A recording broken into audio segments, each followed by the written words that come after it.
बिस्मिल्लाहिर्रहमानिर्रहीम। अस्सलाम वालेकुम। 10th साइंस के लिए 1.3 के लेक्चर के साथ मैं आप लोगों के सामने हूँ। सबसे पहले स्मार्ट सिलेबस का निशान लगा लीजिए। आप लोगों का सवाल नंबर 2, सवाल नंबर 7, सवाल नंबर 9, सवाल नंबर 10, 12 और 14 ये आप लोगों के स्मार्ट सिलेबस का हिस्सा है। रिपीट कर रहा हूँ। क्वेश्चन नंबर 2, क्वेश्चन नंबर 7, उसके बाद क्वेश्चन नंबर 9, 10, 12 एंड 14 ये आप लोगों के स्मार्ट सिलेबस का हिस्सा है। ठीक है बच्चों। तो ये क्वेश्चन एक्सरसाइज कुछ ऐसी है कि एक तो इससे पीछे वाले 1.1 और 1.2 के लेक्चर आप लोगों को 100% क्लियर होने चाहिए, उसके बाद आपको ये लेक्चर लेना है, पहली बात। और दूसरी बात, यहाँ पर हर 2 क्वेश्चन के बाद मेथड बदल जाता है, तो इसमें हम लोग ज़्यादा क्वेश्चंस बिल्कुल भी नहीं कर सकेंगे।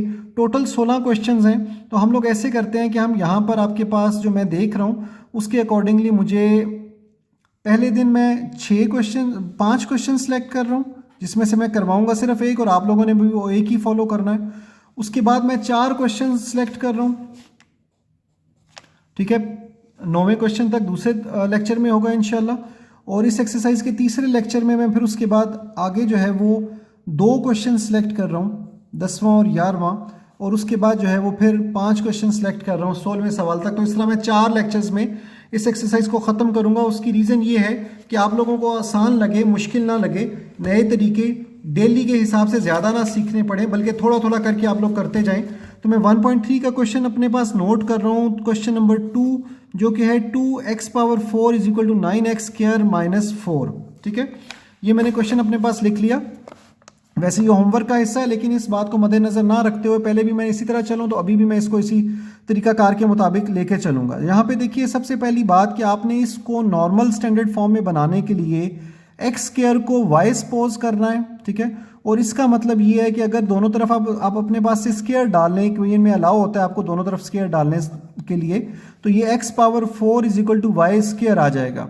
इस इक्वेशन को अगर आप a मान लें और यहाँ लिखें मसावात a में कीमतें दर्ज करने से, by putting values in equation a, मैं जुमला लिख रहा हूँ अपने पास, by putting values in a। आप ऐसे भी लिख सकते हैं by putting values of by putting values of x² and x⁴ in a। पर जुमला लंबा करने की जरूरत नहीं है, उर्दू वाला जुमला दोबारा बोल रहा हूँ, अगर नहीं लिखा तो वो प्लीज़ लिख लीजिए कि मसावात a में कीमतें दर्ज करने से हमें a से हासिल होगा। यहाँ देखिए 2 लिखा हुआ है, 2 तो 2 ही रहेगा, x⁴ की जगह पर मेरे पास y² आ जाएगा। और उसके बाद 9 के साथ x² है तो वो 9y बन जाएगा, क्योंकि x² को मैंने y सपोज किया है, और -4 उसी तरह रहेगा। अब इस इक्वेशन को आपने नॉर्मल क्वाड्रेटिक फॉर्म में जब लिखना है तो ये +9y इधर आकर -9y हो जाएगा, और -4 इधर आकर +4 हो जाएगा। इसके साथ ही हमारी ये इक्वेशन क्वाड्रेटिक फॉर्म में बन गई। अब यहाँ इसको आगे सॉल्व करने के लिए याद रखिए, यहाँ आपको हल कीजिए लिखा हुआ है खाली, ये नहीं लिखा हुआ बजरिया तज्ज़ी हल कीजिए, तकमील मुरब्बा के जरिए हल कीजिए या मसावात के जरिए हल कीजिए। सिर्फ ये लिखा हुआ है कि सॉल्व द इक्वेशंस, ये नहीं लिखा हुआ कि बाय फैक्टराइजेशन करना है, बाय कंप्लीटिंग द स्क्वायर करना है, या थ्रू क्वाड्रेटिक इक्वेशन करना है। तो इसलिए आपको तीनों में से जो भी प्रोसीजर आसान लगता है आप वो फॉलो कर सकते हैं, चाहे आप इक्वेशन लगा लीजिए। मुझे सबसे शॉर्ट तरीका लगता है पेयर्स बनाने वाला, फैक्टर्स बनाने वाला, तो मैं यहाँ वो तरीका अप्लाई करूँगा। अब देखिए, उसके मुताबिक तरीकाकार के मुताबिक मैं वैल्यू यहाँ बोलने लगा हूँ कि जुमला हमारा हमने क्या याद रखना था। हमने याद रखना है कि हमें ऐसे 2 नंबर चाहिए जिन्हें प्लस करके 9 आए और मल्टीप्लाई करने से 8 आए। मैं यहाँ रफ में थोड़ा सा लिख लेता हूँ। मुझे ऐसे 2 नंबर चाहिए जिन्हें प्लस करके 9 आए और मल्टीप्लाई करने से 8 आए, प्लस करके 9 आए और मल्टीप्लाई करने से 4 2 8 आए। तो देखिए बड़े आसानी से वो 2 नंबर्स निकल आते हैं। 8 और 1 को मल्टीप्लाई करेंगे तो 8 आता है, और प्लस करेंगे तो 9 आता है। तो आपने यहाँ क्या करना है, वही पुराना तरीका जो हमने 1.1 में पढ़ा हुआ है कि ये 9 हटाकर उसकी जगह 8 + 1 लिख दिया, बाकी सारी रकम उसी तरह लिखी है। ब्रैकेट से पहले माइनस है, तो जब आप ब्रैकेट खुलेगी तो 8 के साथ y तो आएगा ही आएगा, 1 के साथ भी y आएगा, लेकिन बाहर माइनस होने की वजह से ये प्लस भी माइनस हो गया और ये प्लस भी माइनस हो गया। अलबत्ता 1y लिखने की ज़रूरत नहीं है, सिर्फ 1 लिख देना काफ़ी है। उसके बाद मैंने +4 इज इक्वल टू 0 लिखा।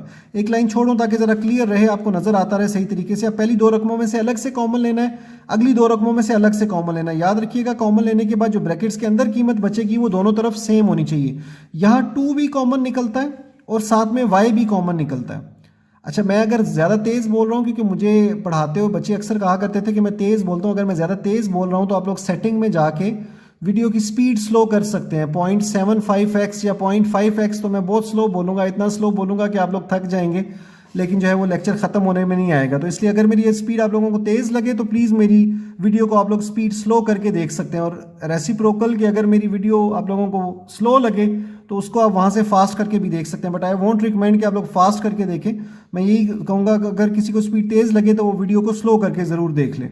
अच्छा जी, मैं यहाँ पे कॉमन ले रहा था, 2 कॉमन निकलता है, 2 और 8 में से y स्क्वायर और y में से y कॉमन निकलता है। तो देखिए 2 भी निकल गया, y स्क्वायर में से y निकला तो सिर्फ y बच गया। 2 4 आर 8, y कॉमन निकल गया, यहाँ तक बात पूरी करूँ, थोड़ा ज़्यादा ही तेज़ हो गया था मैं।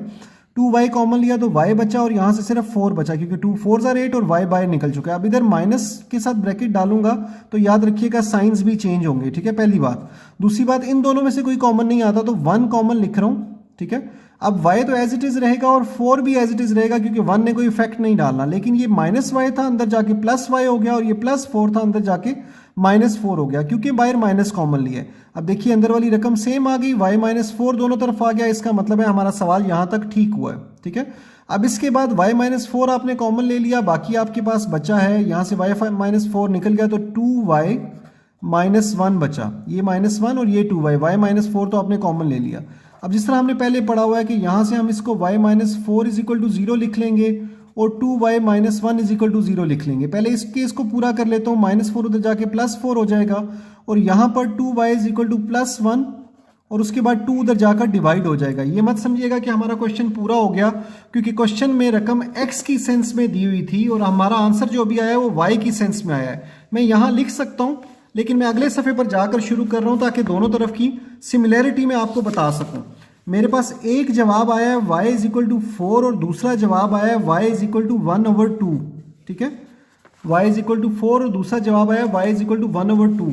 ये दोनों आंसर यहाँ ये जो पीछे नीचे आए हुए हैं, y = 4 और y = 1/2। लेकिन याद रखिएगा हमने y सपोज किया था x² के इक्वल, तो ये मैं आगे लिखने लगा हूँ कि सिंस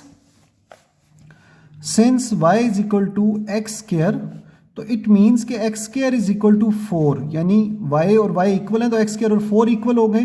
तो अब आपने x का आंसर निकालना है, तो स्क्वायर खत्म करने के लिए स्क्वायर रूट लोगे, स्क्वायर रूट स्क्वायर से क्रॉस हो गया, बाकी x बचा, 4 का स्क्वायर रूट होता है 2 और साथ में प्लस माइनस आएगा, ठीक है।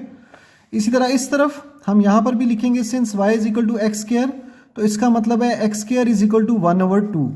स्क्वायर खत्म करने के लिए आप स्क्वायर रूट लोगे, दोनों तरफ स्क्वायर रूट क्रॉस हो गया, दूसरी तरफ स्क्वायर रूट का प्लस माइनस भी आएगा। 1 का स्क्वायर रूट तो 1 ही होता है, 2 के ऊपर square root as it is डाल दिया मैंने, क्योंकि 2 का स्क्वायर रूट जो है वो आप लिखते हो पॉइंट्स में, ठीक है। यहाँ एक और बात याद रखिएगा, क्वाड्रेटिक इक्वेशन में x की पावर 2 होती है तो आंसर्स भी 2 आते हैं। यहाँ x की पावर 4 है तो देखिए 1 और 1 2 आंसर इधर, 1 और 1 2 आंसर इधर, यानी टोटल यहाँ पर भी 4 आंसर्स आए हैं, ठीक है। तो यहाँ पर अब वो इतना ध्यान नहीं मैं रखवा सकता कि छोटी वैल्यू पहले लिखें और बड़ी वैल्यू बाद में, क्योंकि उससे आपका आंसर सोल्यूशन सेट जो लिखना है वो एक्स्ट्रा लंबा हो जाएगा, ठीक है। तो मैं आपको यही रिकमेंड करूंगा कि आप इसको बस सोल्यूशन सेट में एज इट इज़ लिख दीजिए। उससे पहले मैं आप लोगों को सोल्यूशन सेट लिखना बताऊँ, उससे पहले मैं आप लोगों के सामने क्वेश्चन रखता हूँ, ज़रा प्लीज़ ये ऊपर से नोट कीजिए, उसके बाद पॉज करते हुए नीचे आइए और नीचे पॉज करके ये नोट कीजिए, और उसके बाद जो है वो प्लीज़ ये वाला भी हिस्सा नोट कर लीजिए, ठीक है। आई होप आप लोगों को सारा क्लियर नज़र आएगा। पॉज करके आप आराम से वीडियो को तो अपने पास लेक्चर को नोट कर सकते हैं, ठीक है बच्चों। तो मैं अब सिर्फ सोल्यूशन सेट लिखने लगा था, तो जैसे मैंने पहले बताया कि आप लोगों को सोल्यूशन सेट में डायरेक्ट इकट्ठी रकमें लिख देनी है, ठीक है। तो अब मैं भी यहाँ पर +-2 और +-1/2 स्क्वायर रूट, ये दोनों इस तरीके से इकट्ठी लिख दूंगा। याद रखिएगा ये टोटल 4 नंबर है। एक नंबर है +1/2 स्क्वायर रूट, दूसरा नंबर है -1/2 स्क्वायर रूट, एक नंबर है +2, एक नंबर है -2। तो अगर आप चाहें तो -1/2 स्क्वायर रूट और -2 पहले और +1/2 स्क्वायर रूट और +2 बाद में लिख सकते हैं, लेकिन वो चीज़ इतनी ज़्यादा ज़रूरी नहीं है, ठीक है। तो ये आप लोगों का इस सवाल का फाइनल आंसर है। आई होप आप लोगों ने ये नोट कर लिया है।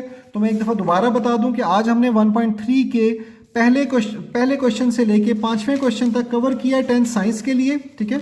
पहले क्वेश्चन से लेके 5वें क्वेश्चन तक 1.3 का, ठीक है, जिसमें से हमारा स्मार्ट सिलेबस सिर्फ एक क्वेश्चन था, क्वेश्चन नंबर 2, वो हम लोगों ने कवर कर लिया है, ठीक है। तो इसके साथ हमारा आज का काम खत्म होता है। इंशाल्लाह अगले लेक्चर में अगले सवालों के साथ मुलाकात होगी। तब तक के लिए अल्लाह हाफिज़, अपना ध्यान रखिएगा। कोई क्वेश्चन हुआ तो वो लाजमी मेरे से पूछिएगा। अल्लाह हाफिज़।